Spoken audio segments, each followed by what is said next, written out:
Baja 1000 is probably the cream of the crop of being one of the hardest off-road races to do because it's so long, and this year it's pretty damn tough.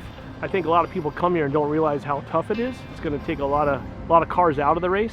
So I think we're just our plan is to just go at a good pace and just keep the car moving. I think the championship demonstrates consistency, and that's always important, right? It's something to be proud of. It shows that you have been able to put a program together and execute consistently throughout the year to generate good results. But winning the Baja 1000 is like winning the Super Bowl. And you know, the course changes, right? Even from the 500 to the 1000 pre-run, the pass has changed significantly.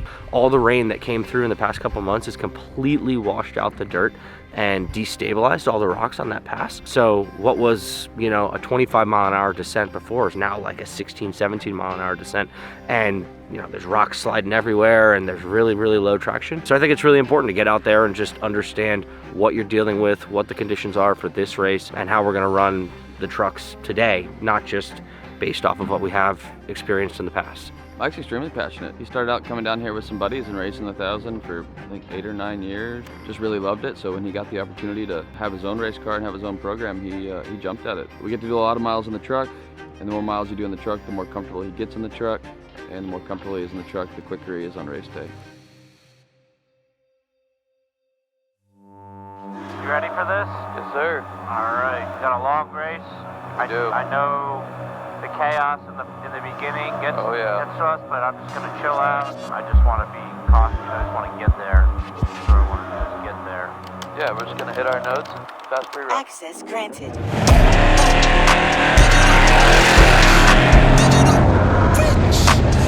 It's kind of a chaotic race, the 1000. Everybody's super excited. There's some people down here who don't run the rest of the year, and they're kind of excited to go. And the first couple hundred miles of the race is really about patience and not going full bore right away. Starting 10th is going to be nice for us. Obviously, we'd love to start a little bit further up in the pack, but getting into a rhythm early and watching how the pacing plays out and watching how the race plays out is really the best way to make advancements. And I think starting in the middle of the pack and being able to get that feel for cadence and pacing is a really good thing. So I'm very happy with our starting position. The goal here is to have a really clean race, be really well prepared, and run it as best we can. The competition is huge, especially in the Spec Truck class, and one little issue and you're out of the hunt. At that point, you have one issue these days and you're basically just racing for a finish instead of racing for a win. Oh, the 6100 class is actually becoming a very tough class. Back when it first started with it, I think the trucks were finishing in the 30th overall spots. Now they're finishing in the top 5. Like, it's very hard to win the race even if you get a flat tire, because there's someone just right there on you. So it's a full driver's class. We're competing against the drivers, not so much the mighty dollar. You want medium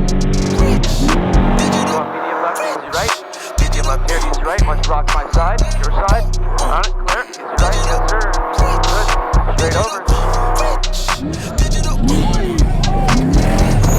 Every year it seems like I get stuck with the slow, technical, rocky stuff, and I gotta hunt and peck my way through everything for hours and hours and hours. This year, it's not like that. You know, the first 70 miles of the race, we've run almost every single race we've had this year.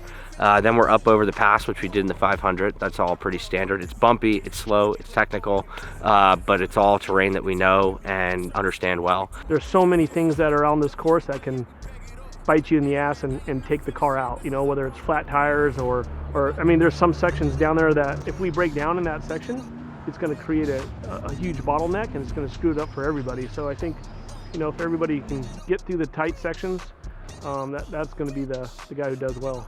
You know, that's one thing Mike and I are pretty adamant about, is being comfy in the truck, because when you're going to be in there for 8 to 10 hours at a time, the last thing you want to be is uncomfortable in the seat you're in. I've done so many thousands of miles in a race car, I don't really think twice about it anymore. I get in, I put my belts on, I tighten them down, and you know, GPS in my hand, and we just go to work.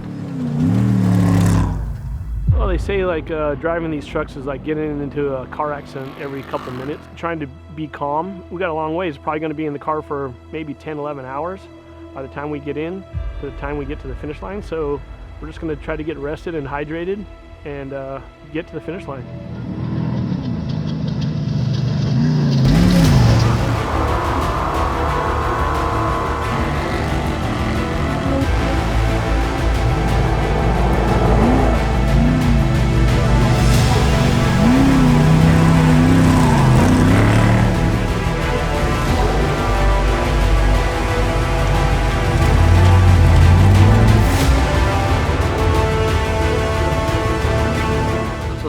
don't realize that the Baja 1000 is majority of it is a night race. Mike and I are obviously going to start in the day. We'll probably start around 11 o'clock in the morning. For the second and third driver, those guys will probably be in the dark for the majority of their stints. The middle guy will probably get in at dark and get out at dark, and Chuck will probably see the sunrise while he's racing.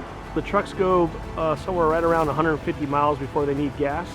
So we need about 7 to 10 people per gas pit to do a complete pit, which is giving us tires, fuel, anything the co-driver need.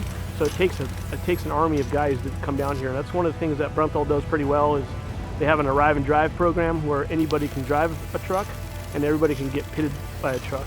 So they bring a whole crew of guys down here and pretty much handle the whole thing, from logistics to pre-running to everything. So we have a great group of guys that are helping us out, and whether they're driving our chase trucks or they're taking wheels and tires off, hats off to them, because without them, we wouldn't be able to race.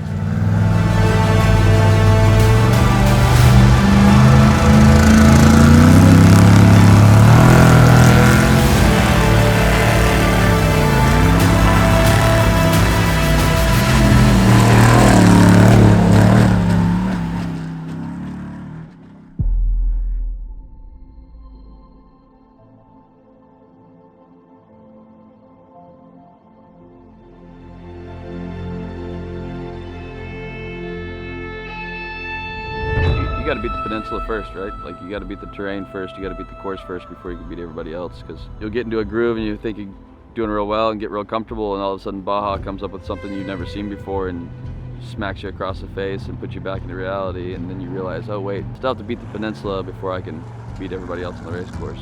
You know, if you're not having fun, then we shouldn't be doing it. And that's one thing that Baja does for us, is it allows us to have fun with all our group of guys, whether they're chase guys, mechanic guys, drivers, co-pilots. Everyone's just out there to have fun, and you know, obviously we all want to win, but you're also out there helping the other guy that's even racing against you. You know, like, you don't want to leave a guy out there in the middle of the night because it's cold, and we're always trying to help each other out.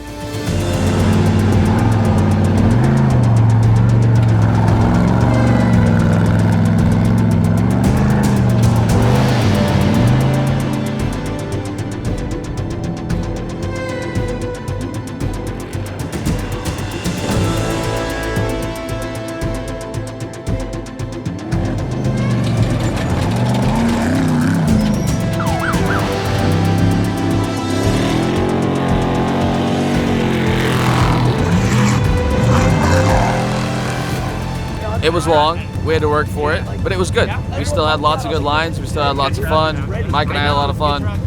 Travis and Jake had a whole lot of fun, made lots of passes, just jamming right along. Chuck had fun because he had a smile on his face when he came in, and so did Cody. So, you know, grateful to all those guys to put in the work, even with a slightly imperfect truck, and get across the finish line, because that means we've finished every mile of every sport race this year, which is big.